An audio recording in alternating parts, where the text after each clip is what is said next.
welcome again, friends, those of you that are joining us in the room and those of you that are watching us online. It's a pleasure having you, and some of you had reached out after the last class, and lovely to hear that there are many faces that I don't see that are also watching online. I'm going to start with a very brief recap of what we looked at last week. We are in the second class of the series, Dharma and Karma, as explained in the Bhagavad Gita. And as I explained last week, I think the Gita is sometimes a daunting scripture to look at because of how voluminous it is and the inherent complexity of just presenting all of spiritual teachings in just a tiny capsule of 18 chapters and not that many words. So there's a lot of commentary written on it.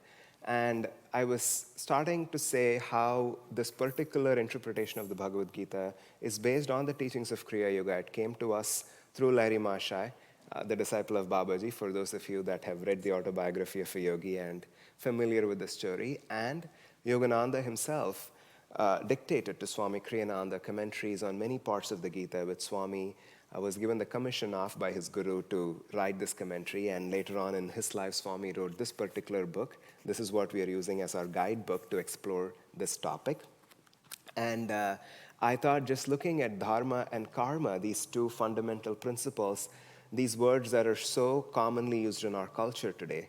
And one might say the Gita is the authoritative scripture for both these concepts. Even in the Indian tradition, this is the Bible when it comes to understanding these two very important spiritual principles, as much as they have gained a lot of connotations in modern culture today. So why not go back to the source of all of this to understand what these principles are in their essence, and also just have a framework to look at the Bhagavad Gita without feeling overwhelmed that we have to go through every chapter or every verse and try to understand all of it. Certainly not possible in 4 weeks. So that's where we are at. And I should say, as I've been reading many, many verses this past week from the Gita, preparing for this class, I still was not successful in not being overwhelmed because there's a lot about karma just in this one book, in this one scripture, and many, many different ideas that the original scripture presents, and also many dimensions of it that Yogananda explored in his teachings. And of course, as Swami explains in this particular commentary. I'm going to try my best to touch upon a few topics. We also have 2 more weeks, so we will continue to explore this more. If I didn't already mention, this particular class, the second week of this series, we are going to focus on this word karma, what that really means, and especially how Gita presents this concept to us. How do we work with it in our own lives? And just there are so many threads to it. Again, the backdrop for all of this is what we discussed last week, this inner battle, this conception of duality, that there are 2 opposing forces in our own consciousness, and we are always standing on this battlefield where both these voices, both these players are constantly playing with each other, constantly in conflict. I remember this is one of my favorite images that I don't remember where I heard this for the first time, but sometimes we think of this as a battlefield, or for those that are into competitive sports, you can even think of it as just a football game or something like that, which does not have any such gory images that come into your mind when you have to think of the spiritual path, where there are 2 warring teams that are trying to gain victory, that are trying to win control over the play field, the ball, or whatever it is that they're trying to get. And in a way, that's what is happening in our consciousness. And the entire spiritual path, this battle, is not so much. Of course, ultimately the good guys are going to win and the bad guys will lose. That's the promise of all the scriptures, and that's where we are all headed. But in our own lives, what we're exploring and what we will continue to explore in these next 3 weeks is, without consciously walking the spiritual path, without finding some way of deepening our inner life and trying to approach life with this broader sense and understanding of how we navigate it, our mind and our reality is more like the football. We are being hit by both teams. We don't even know that we are being hit. It's that we don't move through it with a conscious sense of what is happening. Oh my gosh, I got hit. my car got hit on the highway, so I'm upset today. Oh, I won the lottery, I'm happy today. These are all big things. But even in small, small situations, this person said that to me, so I'm upset. Now this person gave me this compliment, so I'm happy. So in a sense, our own state of mind, the way we feel, is almost like that football, which is constantly being hit by both these teams. One team that is rooting for our happiness, one team that is rooting for us not to be happy, and we are just a product of circumstance. And the shift that comes when we start developing an inner life and when we start walking the spiritual path consciously, not just this path, just spirituality is in general, when that starts unfolding within us, is that we realize we are not a ball. We are not a football, but we are one of the players in the side that is playing for happiness. There are still a lot of other players. There's still a team that you're fighting. There's still a ball that's there, which is your own present state of awareness and feeling. So that you're trying to push to the goal of absolute happiness. So you're still fighting with the other team, but you're no longer just a victim. You're not just a product of what's happening on the field, but you have a choice in being able to influence the result.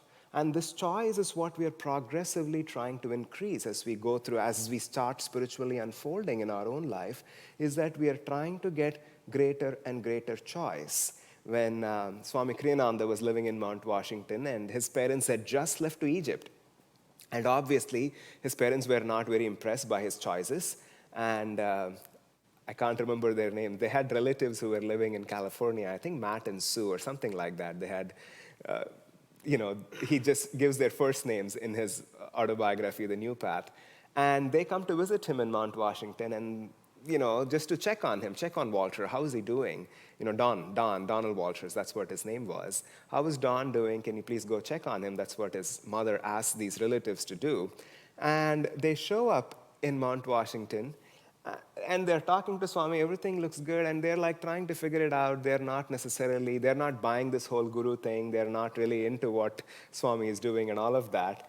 And then they just ask one question. They can see that Swami Kriyananda, Donald Walters, is completely committed to what he's doing. And then they just ask this one question, it's all good, you found this man who you think is your teacher, and he's teaching you all of this. Why do you have to call him master? Don't you have free will? Can you not do what you want to do in your own life? Why do you have to call somebody else your master? Because it immediately brings this connotation of master and slave. So I think Sue asked Swami Kriyananda this question, why do you have to call this person master? And then Swami begins to explain, I think quite unsuccessfully if you read his autobiography. He says, he's a master of himself. He's not a master of me. We all call him master because he is a master of his own consciousness. And that goes back to that image of that playground, because the ultimate goal of all this is mastery over that choice, where you're not just one of the players, but you have complete control over the game, that you can decide where your consciousness rests at any point in time. And why would you want it to be anywhere else other than absolute bliss? So that's the canvas on which we are working, this idea of the inner battle and all the different psychological tendencies that are players on this playground. Now we come to the concept of karma. And as I was saying, the Gita has so many verses in many, many different chapters on the karma. I don't even think I'll be able to touch upon all of it today, but I'm going to just review a few important concepts and maybe share a few stories, because I found, especially when it concerns these topics, stories are a much better and an easier way to learn than just philosophy. I'm going to present a very broad skeleton here. I was thinking of how to even approach this topic, because different chapters and different verses in the Gita present karma from a slightly different lens, and this word itself has so many connotations. I have to say this, it's almost funny, maybe a slight tangent.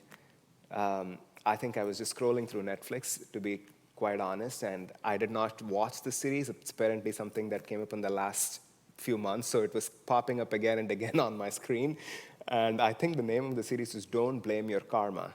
I have no idea what it's about. I don't know what the storyline is. But I was just thinking about this class, and maybe it was coming there for a reason, but I was not going to open or watch it. I'm sure it didn't have any useful material that would help me with this talk. So, or at least that's what I assumed. I haven't yet checked it out. But it was funny. I chuckled every time I saw that on my screen because there is such, there's such a varied understanding, and we resort to this concept oftentimes, even in culture, as we go through our life. I remember Asha shared an example, especially, through the 80s and 90s, when the whole idea of mind-body medicine and affirmation and positive thinking, I guess I'm 70s, not 80s and 90s, especially when all of this was becoming more common in the US and people were awakening to these new age realities. There was just a broader awareness, and people were, not always sure where they stood with some of these concepts. Some people were buying in very readily. Some people were calling it, just nonsense. They were not really sold on the concepts. And she said she was watching this interview many years ago on television where, there was this idea of your own mind and there's the influence of psychology on diseases that your body goes through and your physiological condition, the link between the two, basically what we call mind-body medicine. And a reporter asked this very insensitive question to a lady who was having some kind of terminal illness. And he asked this lady, do you think your own thoughts and, your behaviors have any impact on what you're going through right now? Not impact. Do you think they had any role to play in bringing you to this particular place where you're finding yourself? And apparently the lady got so furious when the interviewer asked this question. And she basically asked the interviewer, not only am I suffering, now you're trying to imply to me that I'm the reason I'm suffering? How dare you? I mean, you can understand that perhaps the reporter was a tad bit insensitive, but there is no two ways to it. We are responsible for everything that comes to us in our lives. Every choice that we make is a result of our own past conditioning, and then everything that happens comes out of that choice that we have made. So this is just the law of the universe. Karma is not particularly applicable in one situation more than other. Karma is not a law that governs devotees more than non-devotees. It's just a universal law of cause and effect. We study it in physics as a physical law, but it's no different on the subtler planes either, because it's a law of energy, that anything that the pendulum swings this way and it has to swing the other way. An energy that starts to unfold in this way has to ultimately resolve back to its own source. So the law of karma, if it applies in one situation, it applies everywhere else. So if you want to blame karma for something in your life, you have to blame karma for everything. Or you just have to believe that nothing is karma. Again, we are not going to go into the discussion of free will or destiny or anything like that. I know once Dr. Peter asked Swamiji, is everything defined based on our karma? Is everything in life? And Swami said, yes, everything is defined by karma. And Dr. Peter, he didn't know what to ask. He said, what about the color of the tie that I picked up today morning? Is it also determined by my past karma? And Swami just looked at him and said, of course. Everything is determined by karma. Now, here is the subtle thing to understand, and I go back to this analogy. That's why I started with that image, because the analogy of the player in the field is much more helpful here than even the battleground, because there is the element of choice. It's not like every piece of how this karma unfolds is entirely predestined. Where we are finding ourselves this very moment is because of all this complex tapestry of different karmic situations and choices that have led us to this point. But there is the ego. There is the free will that is acting also in this very moment. And there is a choice that is being made. And the choice, which again, going back to some things that we discussed last week, it's not so much the cosmic things or even the larger decisions the way we think of in our own lives, just what job I'm going to choose, who I'm going to be in a relationship with, which house I'm going to buy, or things like that. But more subtler than that, just where is my consciousness? How much am I facing the light? How much am I feeling contracted and facing darkness? And that choice is much, much subtler. And that is the choice that is actually determining the karma that is being created in this very moment. And that starts to influence how the whole thing plays out further and further. So there is this element of choice. The choice is not so much the decisions we make or the thoughts that go on in our mind, A versus B, that we are trying to pick, but more a question of where our consciousness is directed, whether it's towards the light or the other way. And that is the choice that is constantly being made, and that is influencing how these karmic seeds germinate and how they all unfold in our own lives. Now, going back to the framework that you see here, I'm just going to briefly explain this, and I'm going to talk about each one and perhaps read some verses and also share some stories. On the most, I want to say superficial, but I'm sure there is a better word for it. On the most literal level, I think that's a better way of saying it. Karma is action. Any action is karma, whatever we do. And by action, I don't just mean like moving an object from here to there, driving your car or going from one place to another or doing this versus that. By action, I just mean movement. Movement, not just physical, but even a movement of thought. Everything is an action because it is a departure from stillness. And that is karma. And that is the most literal way in which we look at karma. Now, when we go a little bit more deeper, a better way to look at karma is a pattern of energy. Because it is not just the action that is actually transpiring, but the energy that is set into motion as a result of that action. And the energy that has caused that action. So that flow of energy is karma. So on one level, karma is the act itself, but on a subtler level, karma is the energy that is being created through that action, or affirmed or negated through that action, and that is karma. And then, on a more overarching level, karma, this energy, it's not as abstract as sometimes it sounds, because when we just say karma is that energy, it almost seems like it has a reality outside of us. It just has a reality that's not as individually tied, whereas that's not true. This energy that we are talking about is tied to our own individuality, and that's where we start to conceive or look at karma as seeds. Again, later on we will do an activity where we'll get to practice this even more tangibly, but the other way, or the more practical way of reducing this abstraction of the energy of karma, is to see it as latent seeds of energy that are within us, that are in our own consciousness. So karma is action. Karma is what is transpiring, that is a departure from perfect stillness. Karma, but more broadly, karma is the energy, the flow of energy that is caused by this action, and more tangibly, karma, this energy, represents the seeds that we are creating, planting, the seeds that are sprouting, the seeds that are unfolding. All of that is karma.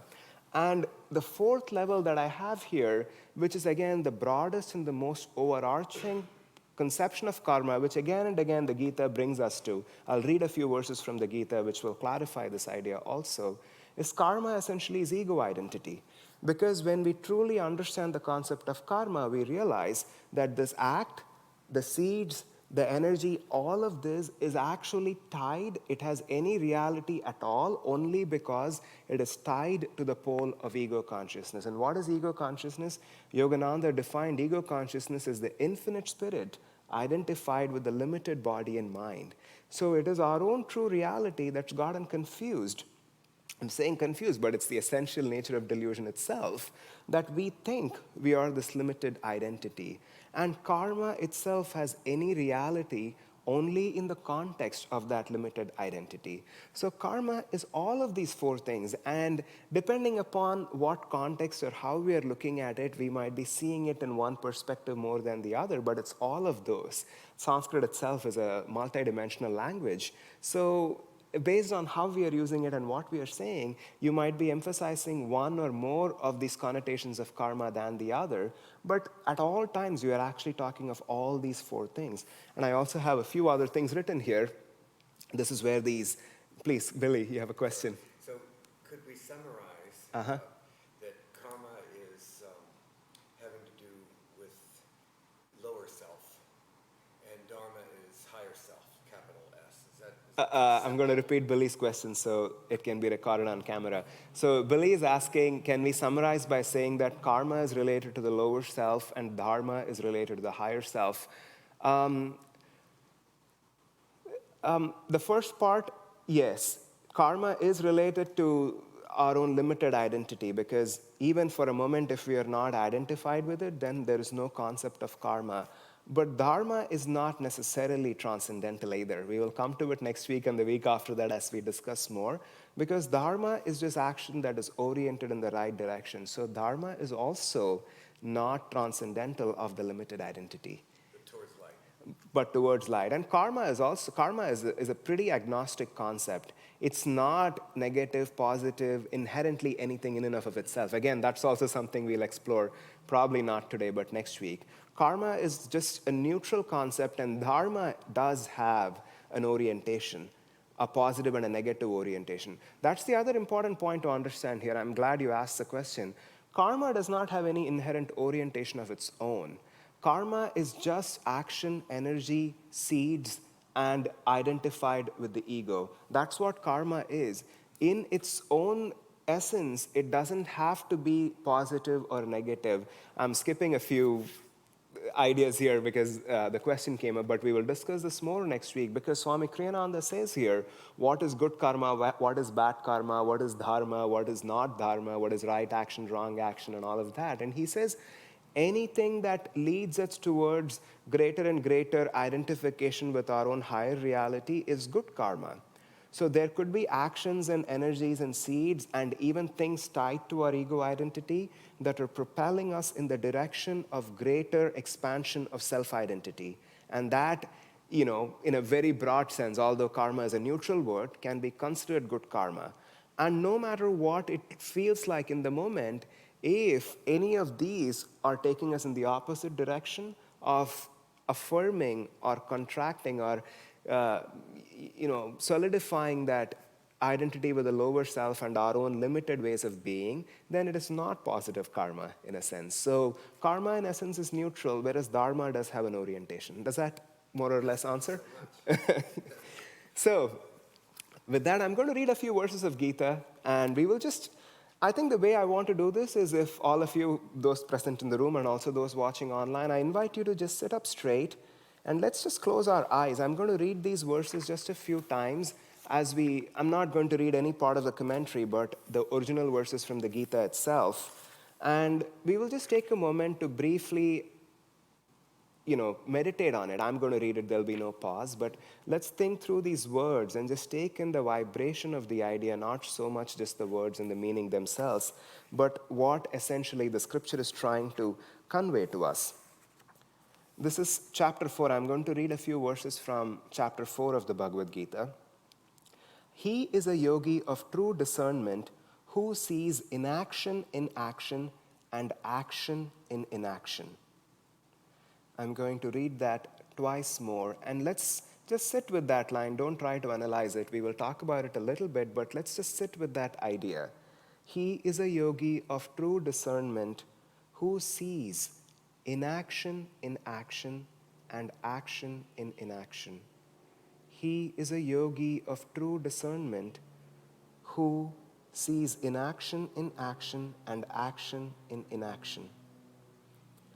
The next verse, he who never acts with the motivation of personal desire, whose karma has been burned up in the fire of wisdom, such a one alone may be considered wise. He who never acts with the motivation of personal desire, whose karma has been burned in the fire of wisdom, such a one may be considered wise.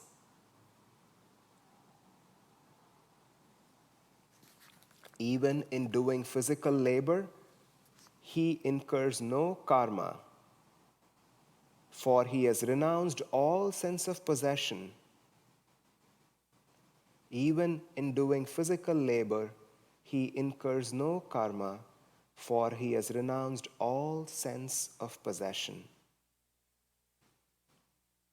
The wise, having relinquished attachment to the fruit of action, ever contented and free, do not act even if they appear to be busy. The wise, having relinquished attachment to the fruits of action, ever contented and free, do not act even if they appear to be busy. You can open your eyes if you feel to. Now, these verses, if at all you felt like this was even a little bit confusing. There's a part here in the Gita where he says, again, these are all words by Krishna himself, where he says, what in deed or action and inaction, even the wise are confused on this point. This is not Swami Kriyananda's commentary. This is actually the original verse from the Gita. So if you felt confused by any of this, we are not alone, because Krishna himself says, what in deed or action and inaction, even the wise are confused on this point. I just want to briefly talk about it. I don't want to get too philosophical. Now, this idea of acting itself, as I was describing just a few moments ago, that's what defines karma. But the action that we are talking about, I think the only way I think of it is that departure from stillness. And stillness of body, mind, and spirit. Action just does not mean that you're physically moving. Just because you sit on the couch and don't do anything, it is not inaction. And that's why Krishna says here, the yogi sees action and in inaction and inaction in action. There's another verse around the same place where he says, you cannot achieve inaction by not acting, and you cannot act while you have achieved inaction. He just goes on with these two words, and then he says it's confusing because it is confusing even as a principle, because it's not what it looks like on the outside. That's the only way to say it. Because the inaction that we are talking about, the word that Krishna uses here, the English word inaction, that's how we translate it, is this place of inner stillness and complete freedom where this ego identity has been dissolved. So even though there are actions and energies manifesting outside, they are not actually bound to any karma that is being created. And it's inaction in the sense that there is no karma, but it looks like action because there's movement of energy. And when Jesus Christ or Yogananda and others act in this world, that's the place from which they act. The autobiography of a yogi, as I was reading these verses from the Gita, and I was reminded of how many stories in the autobiography of a yogi and how many chapters are all about the idea of karma. Very early on, in one of the chapters, Yogananda starts by saying, I can't remember which chapter it is right now. I think it's the one that is called Outwitting the Stars, where he says, he burns his horoscope because somebody predicts that an astrologer says he's going to have 3 wives, and he's decided that he's not going to marry. And he starts the chapter by saying, seeds of past karma cannot sprout when they are burned in the fire of divine wisdom. That's the starting line of that chapter. I'm going to repeat it again. Seeds of past karma cannot germinate. I think that's what Yogananda says. Seeds of past karma cannot germinate when they are burned in the fires of divine wisdom. What is the divine wisdom he's talking about? It's not just reading the Gita. It's not the understanding of these concepts. This divine wisdom is a state of realization where one has actually dissolved that sense of ego identity, of not having any sense of feeling like I am doing it, no sense of I, me, mine in any relationship that they have with the world around them. When they have achieved that place of divine wisdom, then the seeds of karma cannot germinate. And then he goes on to give a lot more examples. And what we are talking about here, even with these verses on action and inaction and karma, is Krishna reaffirming that point. Rather, Yogananda reaffirming what Krishna explains in the Bhagavad Gita, which is that karma is action, but it is also a necessary state for all of us to be in. Because this is the chapter, the 4th chapter is the chapter on karma yoga. Again, we'll discuss more of this in the next classes as well, the classes 3 and 4 of the series. But what we are talking about here is, first of all, let's all face it, we are constantly in the midst of both resolving, creating, negating, working with karma all the time. With every breath, with every moment that we spend on this plane, we are constantly weaving and unweaving and building this karmic tapestry, which is all ultimately going to resolve in our own self-realization, but still it is happening every minute, every waking minute of our own life. There is no escape from it. That's what Krishna is telling in these verses that I just read, because you cannot achieve this state of inaction, of actually having that state of realization that there is perfect stillness and I'm not identified with this I, me, mine, just by not acting. Even by not acting, that you're putting so much energy in suppressing that instinct to act. And that is enormous action. So we are constantly in this state of action. So the only way to neutralize karma, which is what we often talk about, or resolve karma, is to act and direct that energy in ways that are in our own best interest.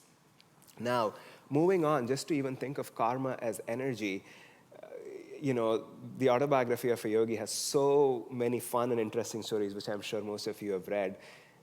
There's this chapter called Sasi and the Three White Sapphires, Three Blue Sapphires. I'm sure all of you have read this. There are 2 stories in that chapter, both of which are very, very interesting. And I even find it amusing that Master puts both those stories together, although they did not happen at the same time. Both these stories are about 2 different people that went to Yukteswar, Swami Sri Yukteswar Giri. And the first person is this doctor named Dr. Roy. And Dr. Roy is a skeptic. He's an agnostic. He does not necessarily subscribe to spirituality. He has a son whose name is Santosh. Now, Santosh is a very dear friend of Yogananda, and Santosh has been converted to the ways of spirituality because of Yogananda's influence. And Yogananda keeps taking Santosh to Swami Sri Yukteswar Giri, to his guru's ashram. So Santosh has become a devotee. And Santosh is concerned that his father's ways are not leading, they are not necessarily righteous, that his father is not leading a great life, he's not happy himself, and his habits and behaviors are not ultimately going to, lead to any good. So Santosh arranges an audience for Dr. Roy to meet Swami Sri Yukteswar Giri. Santosh just believes that if he would meet Yukteswar, then he would be reformed. And Dr. Roy comes, and then when they have a very brief meeting, Yukteswar is very unimpressed, and so is Dr. Roy. Dr. Roy is a doctor. I think he's a veterinarian, however you say that. And he leaves, and then Yukteswar Giri says, "Why do you bring a dead man to talk to me?" These are Yukteswar Giri's words to Yogananda.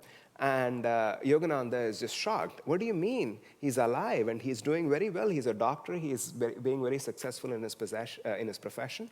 And Dr. Yukteswar Giri says he's going to die in the next 15 days. He's going to succumb to an illness. They are going to diagnose that he has very severe diabetes, but he's also going to have some other illness and he's going to die of it. And then as soon as Yogananda hears it, he prays to Yukteswar Giri. He says, he pleads, Santosh believes that, if Dr. Roy would just reform, he could also be very spiritual and then he could correct his ways. Could you just intercede on his behalf and could you just extend his life? And then Yukteswar Giri, out of his own mercy, says, okay, I will do that. I will intercede. He will succumb to this illness because that's what his karma dictates. He has to go through that because he has created this pattern of energy in the past. So he will be ill, but the doctors will give him medicines and he will become better. Now, he can undo this karmic pattern that was going to take his life away if he would abstain from meat after he comes out of his illness, and also he reforms his ways. He becomes more spiritual. Now, we have to understand, if you read the autobiography of Yogi, he was not giving generic advice. All these advices are very specific. Of course, abstaining from meat would be considered a good thing no matter what, spiritually, physiologically, and in many other ways. But this was also a very specific counsel that Yukteswar Giri was giving for Dr. Roy in order to neutralize whatever the past actions were that had brought him to this point, and so he does not have to live through the consequences of that. Now, as the story is told, Dr. Roy, falls ill and then he's treated and then he becomes well. Santosh tells his father, you have to abstain from meat and you have to wear this bangle that most of us wear here, an astrological bangle prescribed by Dr. Sri Yukteswar Giri, and then you will be well. And Dr. Roy ignores that advice, and then he meets Yukteswar Giri someday, somewhere, and he says, do you see, I'm so well, I'm so strong because I'm eating a lot of meat. And that's how I regained my strength after that illness.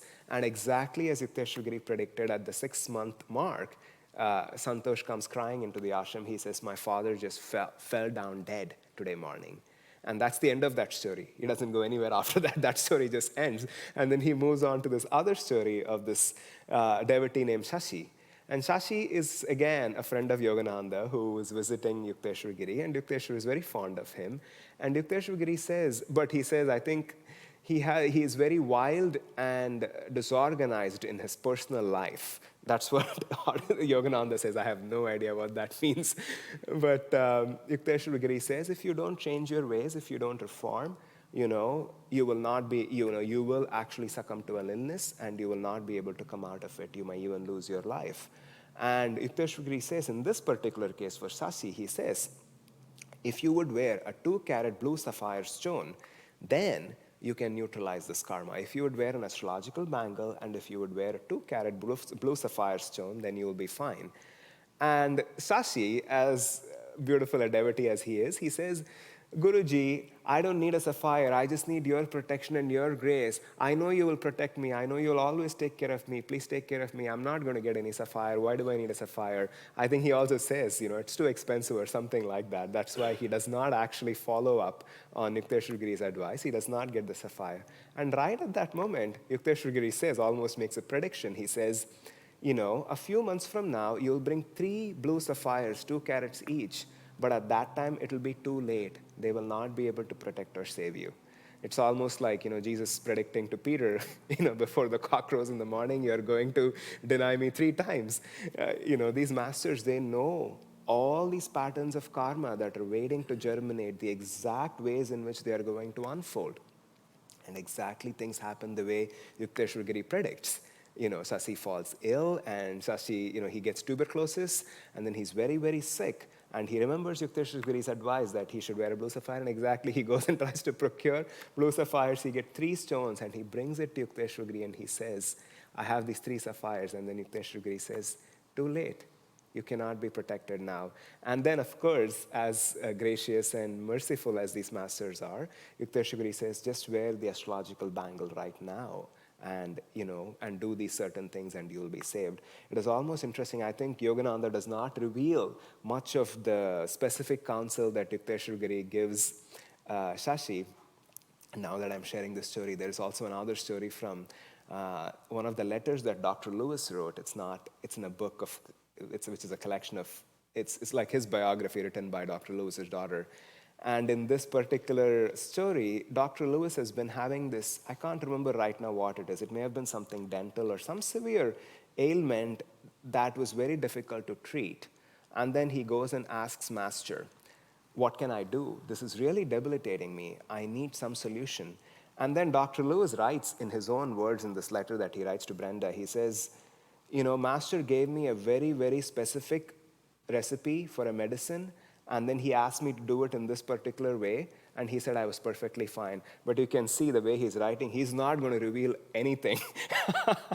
He's not going to say exactly. I mean, it's not like it's, classified information or like, something highly secretive, but it was more of what Yogananda was saying in order to neutralize that particular karmic trajectory for Dr. Lewis at that time. That's the important thing to remember. Because karma itself is a flow of energy. And the masters, of course, it's not the 3 sapphires themselves that are the agencies of saving Shashi. It's the fact that his guru told, because if he had brought that 2-carat sapphire and the bangle when Yukteswar asked him to, it would have also been an affirmation of his own commitment to being in tune with his guru, to following through with his guru's will. And that flow of energy in itself would have neutralized whatever karma that he was going through. And, obviously all of us also know the story of Babaji in the Himalayas when, again, there are many stories of how, a devotee, falls down, he climbs a cliff and finds Babaji, and Babaji says, I can't take you. And he says, I will die if you don't. And the devotee says, if you don't take me, I'll die. And Babaji says, okay, die. And then he just jumps off the cliff and he dies.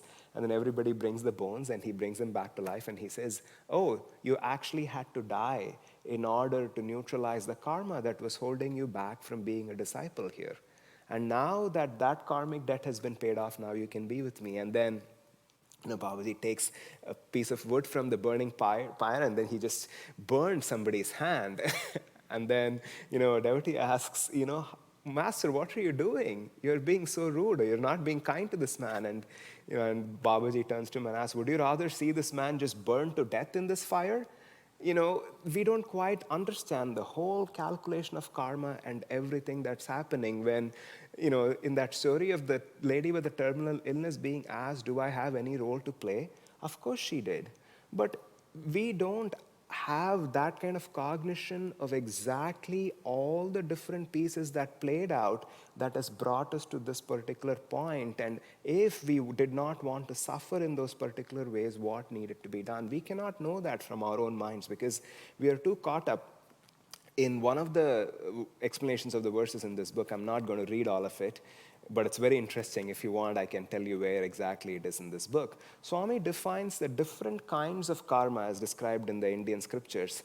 I won't throw too many Sanskrit words out, but I think in this case I might have to. He talks about what is called prarabdha karma and sanchita karma and different kinds of karma, all these energy patterns, because of how much willpower the human mind has and how we are all our infinite spirit manifesting through these bodies with a limited identity, but the willpower that we are tapping into is that infinite source. So no matter where we are at, we have that capacity to channel that will through our ego. We ourselves have such an active role in deciding the unfoldment of our karma. So what these different kinds of karma, just to complete that thought, what they are, they represent the different categories of these seeds that we have planted. Because the image of seeds is very helpful, because when you just think of energy, you think of something that is not localized, whereas karma is extremely localized. Karma is tied to the pole of ego, and that's why the idea of conceptualizing it as something physical, something as small as a seed, is quite helpful. And the idea of seed is also very helpful because, we generally use rice grains. Just like even in one bowl of rice, how many seeds are there? You can't count. And, you can play a guessing game. Maybe 10,000, maybe a million, not a million, maybe a few hundred. We don't really know. There's just a lot. And that's how karma feels sometimes. There's just a lot. I don't know what all is going on. There's a lot that's going on. But anyway, the different kinds of karma have to do with the different stages of where those seeds are. Because some of the seeds, some of what we are experiencing right now, everything was going on well with my life. All was fine. Everything looked perfect. And then boom, got hit by a bus or something else. I had a failure in my business. My house burned down. I had a dear friend, and his father was, he had this man had a wonderful life. He's very, very spiritually devoted, and he's a wonderful, wonderful devotee. He lived in Southern California. And his father actually was living in Paradise, California. What year was this? This was 2018. And everything was so perfect, and I was talking to him, and it was all going so great. And then I actually was going to see him in Southern California in the month of November. And I go there, I was reading news and such, but I had not really cognized, I had not made the connection that there was this huge fire in Paradise, California, that happened in the year 2018 that just burned down the entire city. About 5,000, 6,000 residents were left homeless just in a matter of 1 week. It was just one of those biggest fires that California has ever seen. And then I realized when I go there, the person who was there was telling me, he's been in Paradise because he had to, his family is completely broken. His father and mother, they have lost everything. Now he's in a temporary accommodation somewhere. He's trying to figure out what they're going to do with their life. It's a random story, but I was just thinking about karma. That's what karma is. You're going on, walking by yourself, singing your song, enjoying the breeze and the flowers and the bird songs and all of it. Suddenly, boom, your house is burned down, and then your whole life is taken away from you. You don't know what's happening, and that goes back to the different types of karma, which I keep somehow running away from. The seeds that we are experiencing, sometimes some of them, they have been planted so many incarnations ago, and right now they're ready for harvest. That seed has grown into that big apple tree, and the apple tree has gone through all its stages of nourishing by that ego consciousness, and now it has produced those fruits that are ready for you to enjoy. And all that you have right now are the fruits, and you're wondering, where did this come from? This came from the seed that you planted. You obviously don't remember when those seeds were planted. You don't have conscious awareness or that thread of memory for how all of this happened, but that's what karma is. And then there is the other type of karma are the seeds that we're planting now. The seeds that we are planting every minute of every day, we are not harvesting them yet. And again, I have to say, some of these are rotten apples and some of these are very tasty, delicious apples. Doesn't mean all these fruits that are ready for harvest, What was it?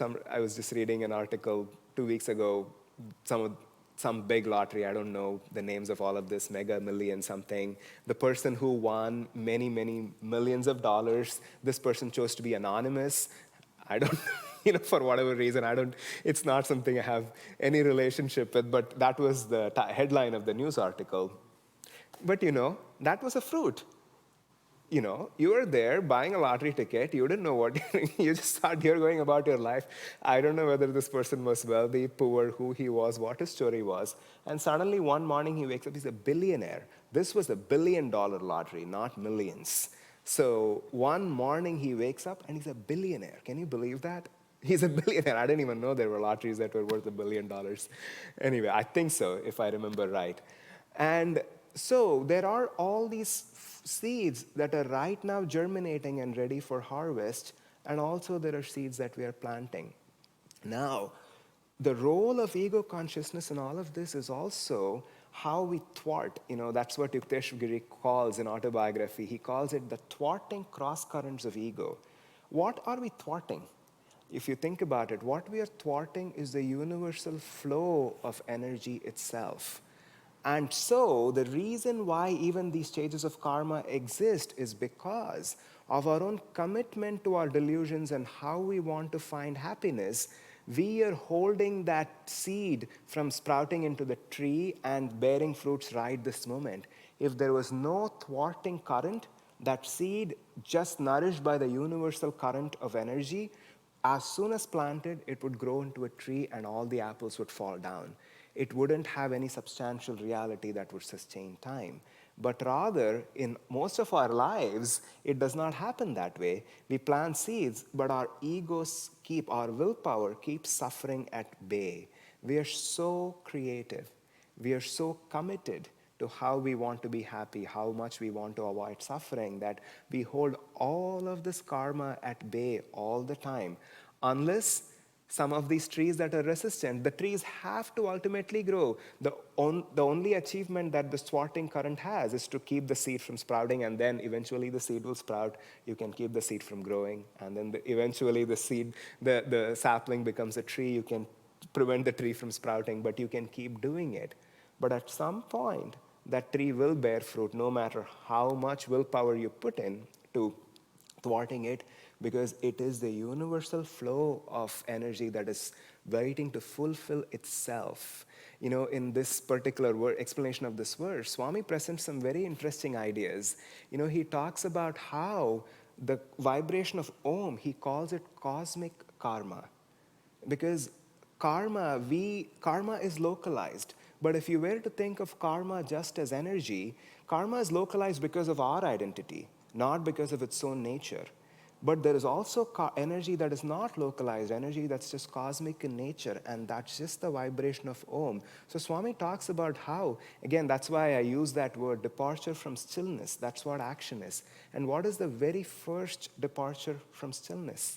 It's that vibration of Om that emanated from spirit. From that pure stillness came all of creation. So that is the karma. It's the mother of all karma. And from there, every karma sprouted. And all the karma will ultimately dissolve back into the Om itself, because energy will find its resolution.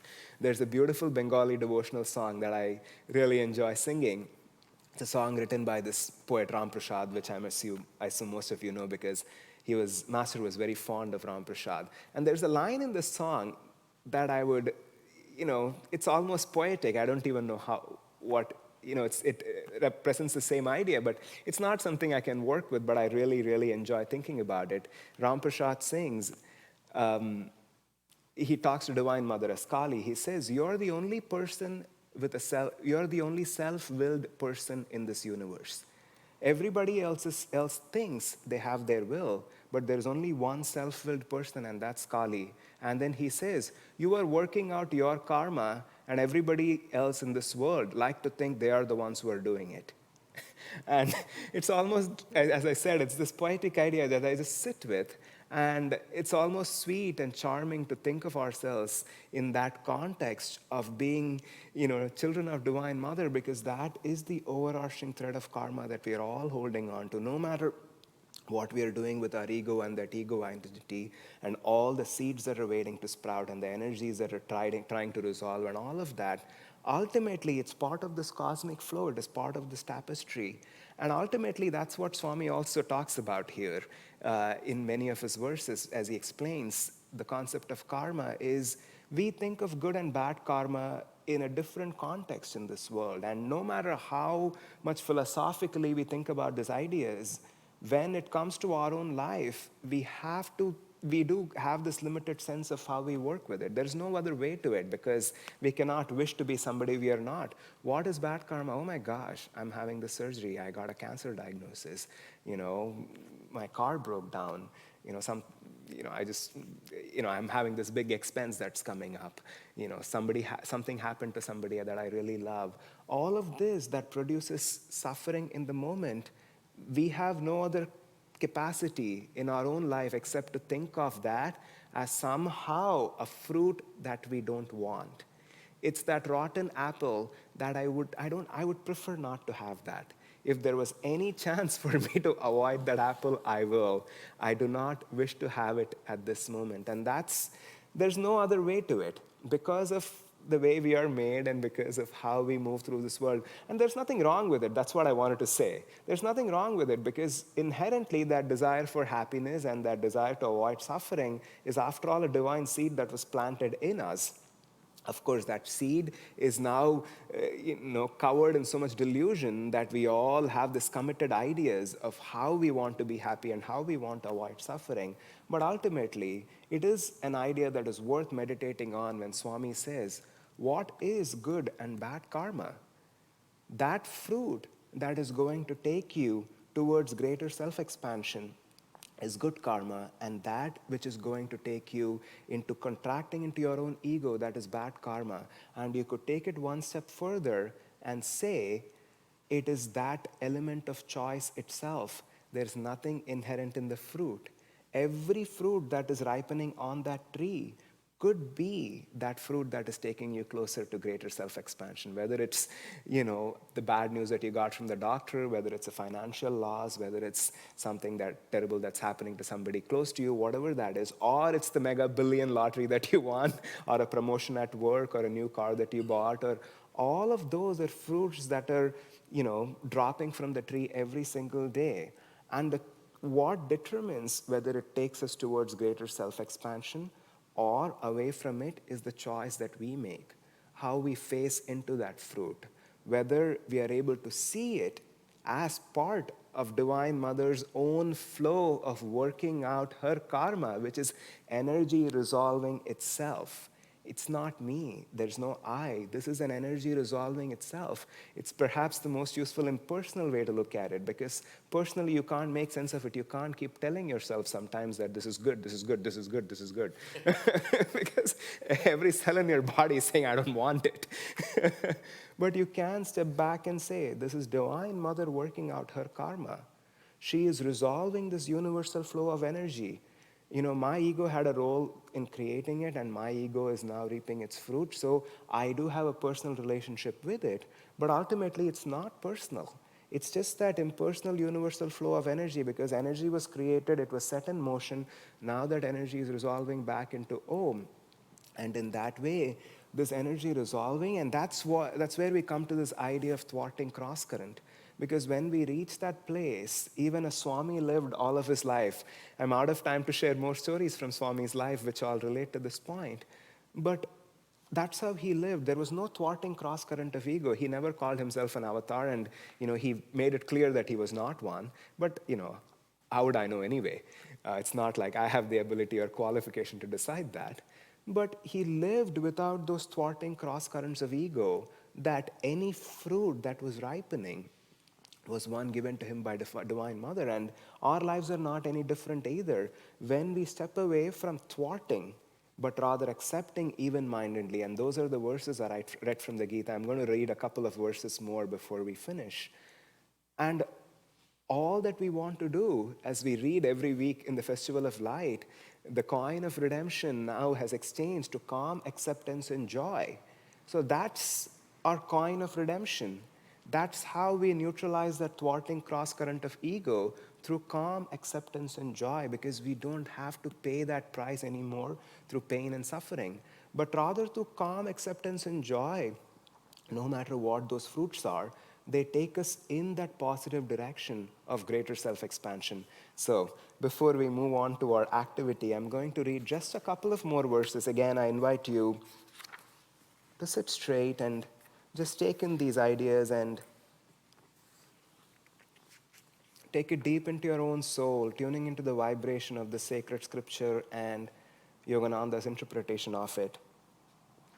He is free from karmic involvement, who is contented with whatever comes to him uninvited, who is even-minded and untouched, who is without envy, jealousy, and animosity, and who views success and failure with equanimity. He is free from karmic involvement, who is contented with whatever comes to him uninvited, who is even-minded and untouched by duality, who is without envy, jealousy, and animosity. All the effects of karma are nullified, and one achieves liberation when ego attachment ceases. All effects of karma are nullified, and one achieves liberation when ego attachment ceases and one becomes centered in wisdom. All effects of karma are nullified, and one achieves liberation when ego attachment ceases, when one becomes centered in wisdom. For such a person, the act of self-offering and the offering itself are equally aspects of the one spirit. For such a person, the act of self-offering and the offering itself are equally aspects of the one spirit. In this realization, the yogi freed from ego goes straight to God. In this realization, the yogi freed from ego goes straight to God. Om. Peace. So now I'll pass the mic over to Saranya, who's going to invite you all onto the dais to actually work with seeds of karma.